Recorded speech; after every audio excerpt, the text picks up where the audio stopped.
ভারত থেকে নেমে আসা ঢলে সৃষ্ট বন্যায় 11 জেলায় এখন পর্যন্ত 18 জনের মৃত্যু হয়েছে বলে জানিয়েছে দুর্যোগ ব্যবস্থাপনা ও ত্রাণ মন্ত্রণালয়ের সচিব মোহাম্মদ কামরুল হাসান। এর মধ্যে চট্টগ্রাম জেলায় সবচেয়ে বেশি প্রাণহানি হয়েছে বলেও জানান তিনি। শনিবার সচিবালয়ে বন্যা পরিস্থিতি নিয়ে ব্রিফিংয়ে সাংবাদিকদের এ তথ্য জানান তিনি। মোট উপজেলা প্লাবিত হয়েছে 77টি এবং এর মধ্যে পৌরসভা আছে, পৌরসভা 587টি ইউনিয়ন পৌরসভা মিলিয়ে আক্রান্ত। আর পানিবন্দী লোক সংখ্যা প্রায় 9,44,000-এর বেশি, 9.5 লক্ষ লোক পানিবন্দী হয়ে আছে। ক্ষতিগ্রস্ত লোক সংখ্যা 49,38,000 আর মারা গেছে এ পর্যন্ত 18 জন। মোহাম্মদ কামরুল হাসান জানান, এ পর্যন্ত বন্যায় আক্রান্ত হয়েছে 11টি জেলার 77টি উপজেলা। জেলাগুলো হলো ফেনী, কুমিল্লা, চট্টগ্রাম, খাগড়াছড়ি, নোয়াখালী, মৌলভীবাজার, হবিগঞ্জ, ব্রাহ্মণবাড়িয়া, সিলেট, লক্ষ্মীপুর এবং কক্সবাজার।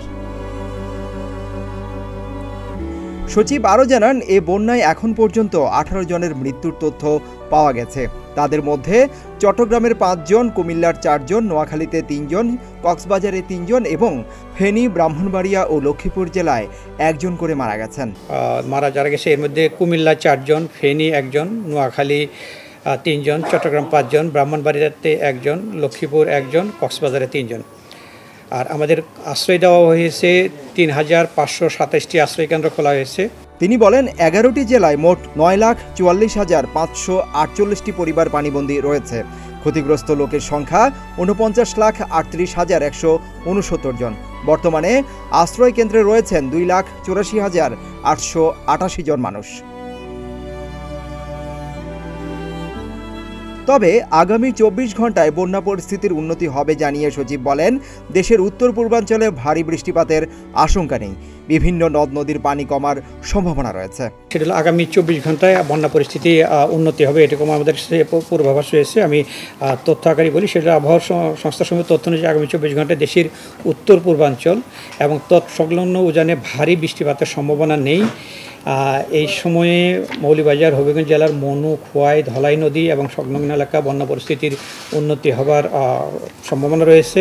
তিনি আরও জানান, বন্যা কবলিত এলাকায় এ পর্যন্ত 3,52,00,000 টাকা নগদ এবং 20,150 মেট্রিক টন চাল বরাদ্দ দেওয়া হয়েছে। সেই সঙ্গে 15,000 বস্তার শুকনা খাবারের ব্যবস্থা করা হয়েছে। এছাড়া শিশু খাদ্যের জন্য বরাদ্দ দেওয়া হয়েছে 35 লাখ টাকা এবং পশু খাদ্যের জন্য বরাদ্দ দেওয়া হয়েছে 35 লাখ টাকা। ক্ষতিগ্রস্তদের চিকিৎসা দেওয়ার জন্য 770টি মেডিকেল টিম কাজ করছে। সিদ্দিকুর রহমান রোমন, প্রতিদিনের বাংলাদেশ।